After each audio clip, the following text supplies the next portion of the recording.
Chapter 11. When Jesus had finished giving these instructions to his 12 disciples, he went out to teach and preach in towns throughout the region. John the Baptist, who was in prison, heard about all the things the Messiah was doing. So he sent his disciples to ask Jesus, "Are you the Messiah we've been expecting, or should we keep looking for someone else?" Jesus told them, "Go back to John and tell him what you have heard and seen. The blind see, the lame walk, those with leprosy are cured, the deaf hear, the dead are raised to life, and the good news is being preached to the poor." And he added, "God blesses those who do not fall away because of me."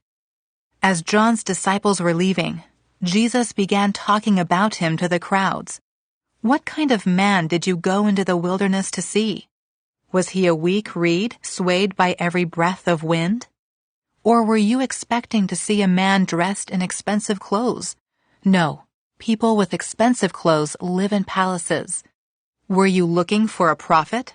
Yes, and he is more than a prophet. John is the man to whom the scriptures refer when they say, 'Look, I am sending my messenger ahead of you, and he will prepare your way before you.'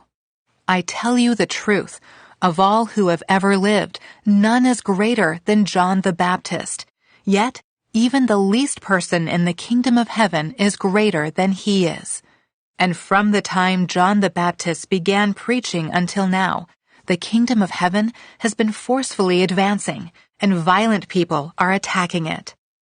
For before John came, all the prophets and the law of Moses looked forward to this present time. And if you are willing to accept what I say, he is Elijah, the one the prophets said would come. Anyone with ears to hear should listen and understand. To what can I compare this generation? It is like children playing a game in the public square. They complain to their friends, "We played wedding songs and you didn't dance, so we played funeral songs and you didn't mourn." For John didn't spend his time eating and drinking, and you say he's possessed by a demon. The Son of Man, on the other hand, feasts and drinks, and you say he's a glutton and a drunkard, and a friend of tax collectors and other sinners. But wisdom is shown to be right by its results. Then Jesus began to denounce the towns where he had done so many of his miracles, because they hadn't repented of their sins and turned to God. "What sorrow awaits you, Chorazin and Bethsaida? For if the miracles I did in you had been done in wicked Tyre and Sidon, their people would have repented of their sins long ago, clothing themselves in burlap and throwing ashes on their heads to show their remorse.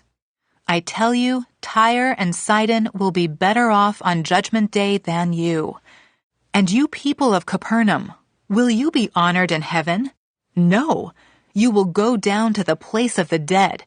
For if the miracles I did for you had been done in wicked Sodom, it would still be here today.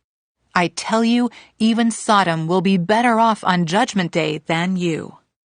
At that time, Jesus prayed this prayer, "O Father, Lord of heaven and earth, thank you for hiding these things from those who think themselves wise and clever, and for revealing them to the childlike. Yes, Father, it pleased you to do it this way.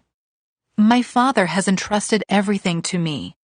No one truly knows the Son except the Father, and no one truly knows the Father except the Son, and those to whom the Son chooses to reveal him." Then Jesus said, "Come to me, all of you who are weary and carry heavy burdens, and I will give you rest. Take my yoke upon you. Let me teach you, because I am humble and gentle at heart, and you will find rest for your souls.